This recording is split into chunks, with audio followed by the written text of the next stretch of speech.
want to talk today about Newtown, back the 40s and 50s and forward from there. We are standing here in what we would call the heart of Newtown. This was affectionately called the corner. The corner was where things actually happened.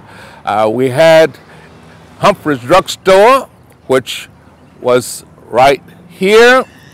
They did not sell prescription drugs, patented drugs, but more so soda fountain, comic books, jukebox, just a gathering place by very nice people, very soft-spoken, friendly place to be, not to mention a scoop of ice cream.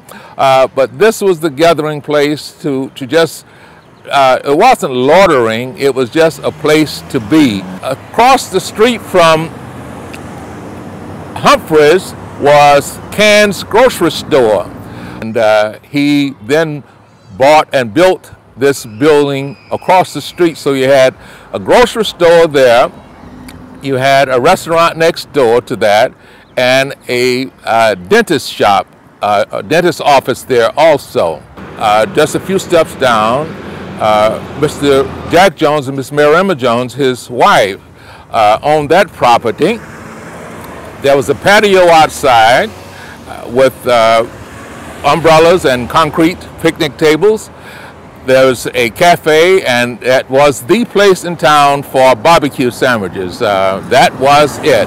And they also had a cab stand there. So that was all part of this area here. All we're talking about within one block. But this was the hub of activities right here on what we call the corner.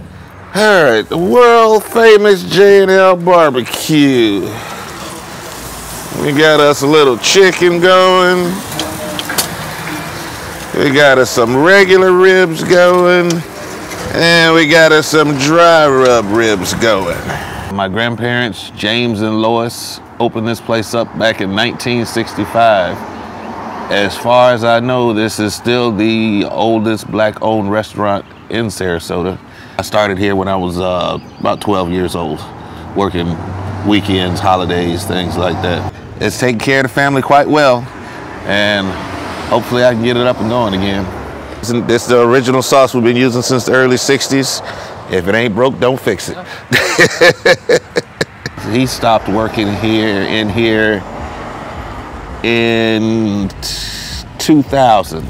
So that means he had been cooking here for 35 years. And my grandmother taught elementary school here for 32 years before she retired. So basically between the two of them, they taught and fed everyone here in Newtown. It was a fun time growing up. There was a sense of belonging. You still, if you attend any public meetings, Emeralds Park, Neighborhood Association, or some of the other meetings held by Vice Mayor Shaw, there's still a lot of passionate people about Newtown, and it's those people who witness what I'm telling you about, and the feeling they have for what they knew growing up and what they saw and what they grew up in and what they raised their children in. So that's part of the passion of being in Newtown, living and being a part of the history of Newtown. There were some tremendous people that came here as we are celebrating 100 years. In 1914, this was very crude. There were outdoor facilities. There were people who didn't have electric lights. The Iceman was very popular. But I'm only saying this because those people driven to make a better life for their families stayed here and developed Newtown.